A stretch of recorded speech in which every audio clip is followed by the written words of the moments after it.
This is my screencast too. It's over child find and student study teams. So the first section is communicating with parents prior to mentioning a student study team. So when talking to a parent, it's important to be factual rather than emotional. And you should ask the parents about their expectations for their child as well as their child's homework habits.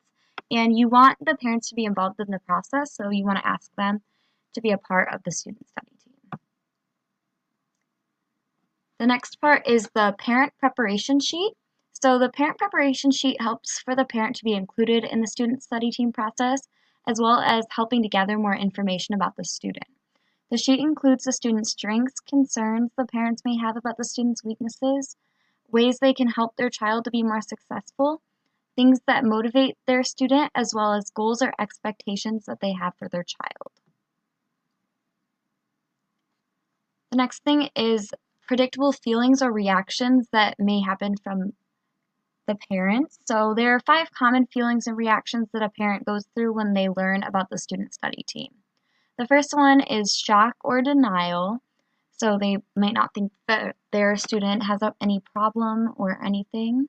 The next can be anger, guilt, and blaming. Maybe they're upset that this problem hasn't been found out sooner, or they're upset that maybe they didn't realize the signs. The next one is resignation. And after that, they can go into depression, which is maybe they're sad that this has to happen or that they want better for their child. And the last step is acceptance. So the next thing we're going to talk about is the student study team process. So first they gather student data. Next they plan strategies to assist the student within the resources of the Gen Ed program. Then they monitor the student's progress. And they build trust between the parent and the school. And when needed, they can make referrals for formal evaluations. The next is our student study team sample summary sheet. So this sheet lays out the information that has been gathered and it helps to set up the plan. So it includes the student's strengths and the data that has been collected on their academic progress, as well as emotional and social skills that the student has.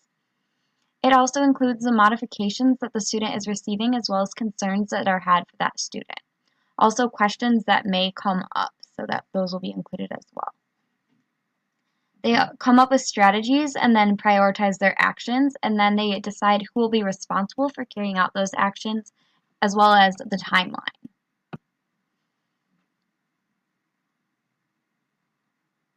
So our next thing is the role of accommodations within the process of the student study team. So accommodations are used to benefit students and assist them. And accommodations a student receives should be relevant and appropriate for moving towards the goals that were set. There are different kinds of accommodations. So one type is digital accommodations. These can be very beneficial to some students if they respond well to computer-based instruction. They are good for the students because they offer immediate reward associated with completing the task. And there are different kinds of digital accommodations. So they could be something like a computer game, which would be very fun for that student, as well as recording lectures. They can type up their notes, and they could use software like voice recognition to take their notes or type papers, as well as using digital text readers. Another type of accommodation could be a sensory accommodation.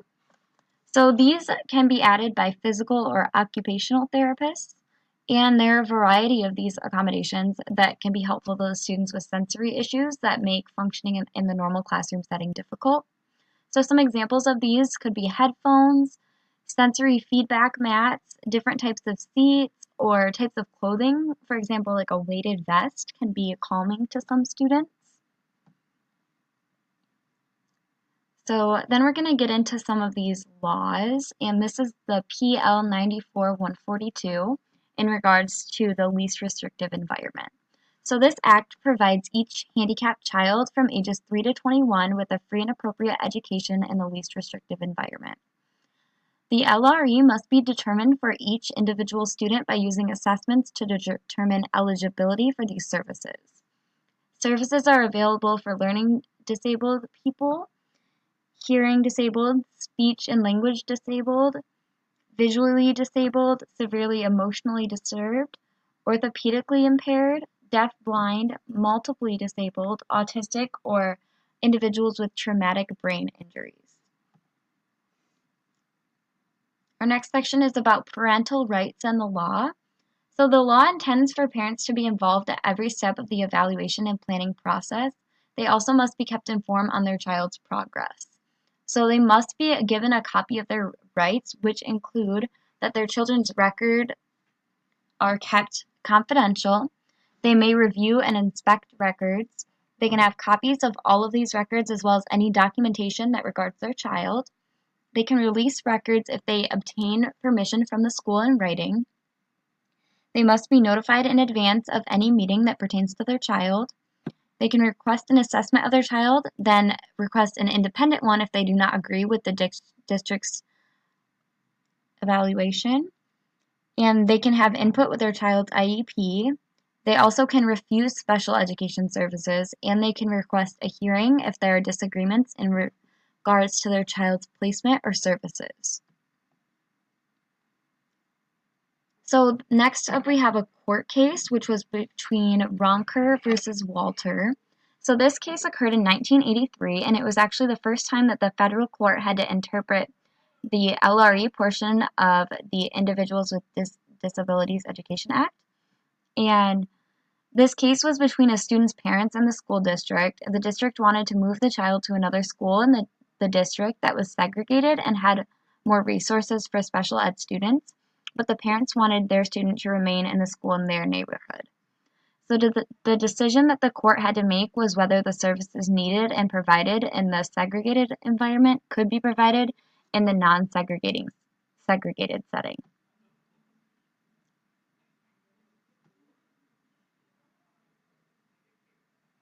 Next, we have Law 34 CFR 311.6, and this is a change to the IDEA regulations, which states that students with disabilities can't be removed from gen ed just because they need modifications to the general curriculum.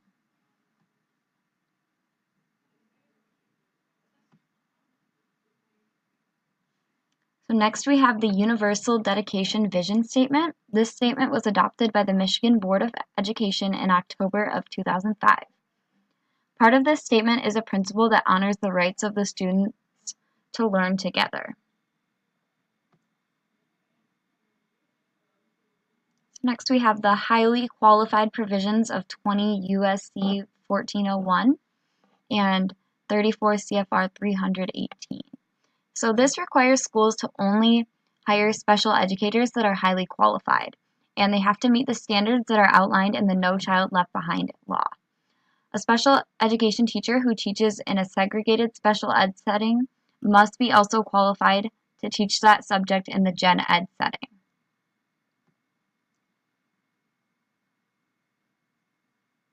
Next, we have 20 U.S.C. 1401 and CFR 339 in regards to accessing the gen ed curriculum.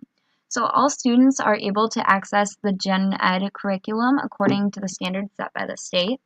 So special ed classes must offer students with disabilities access to a curriculum that addresses the grade level content expectations as well as high school graduation requirements.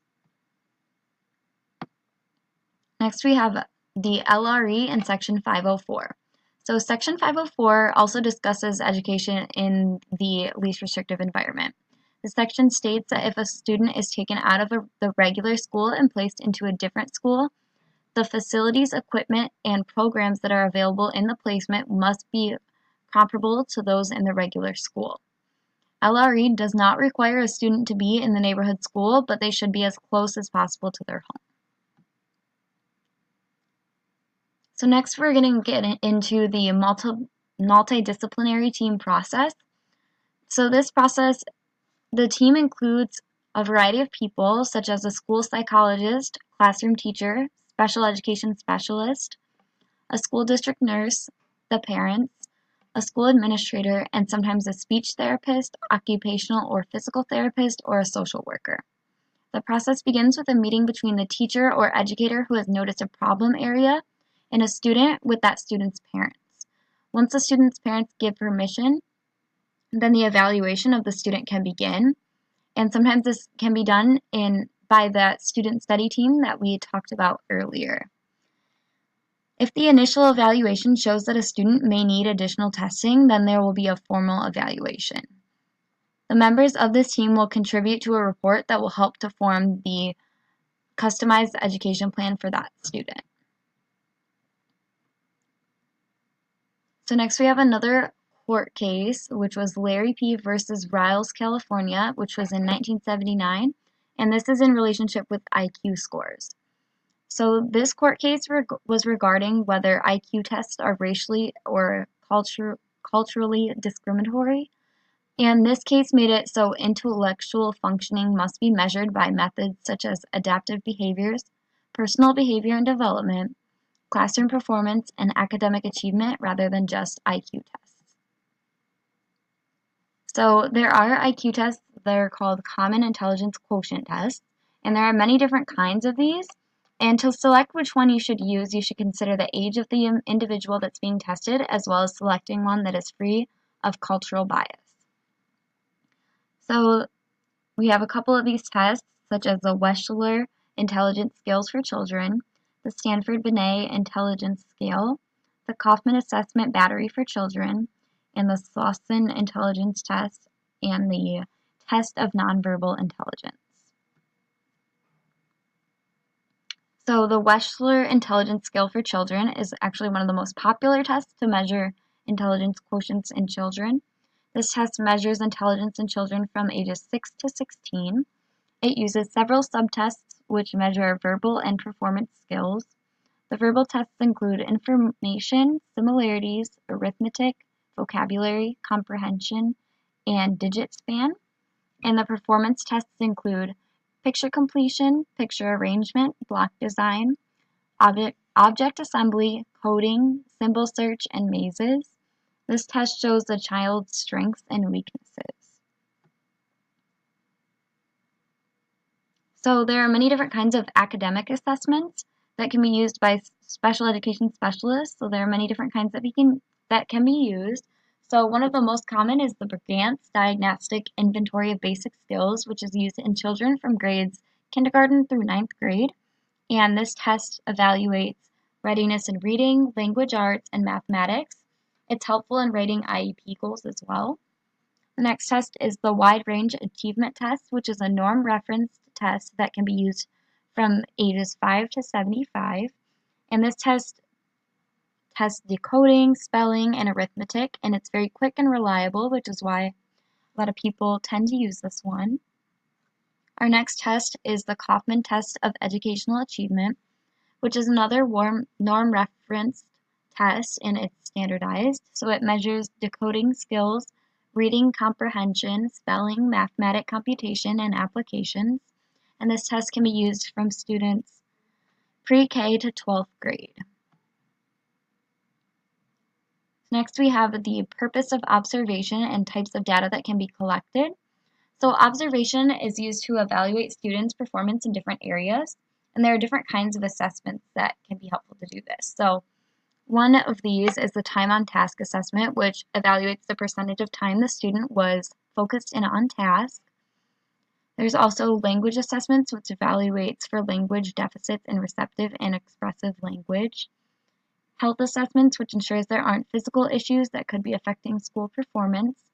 And behavioral assessments, which assesses the student's behavior by keeping logs and observations and testing.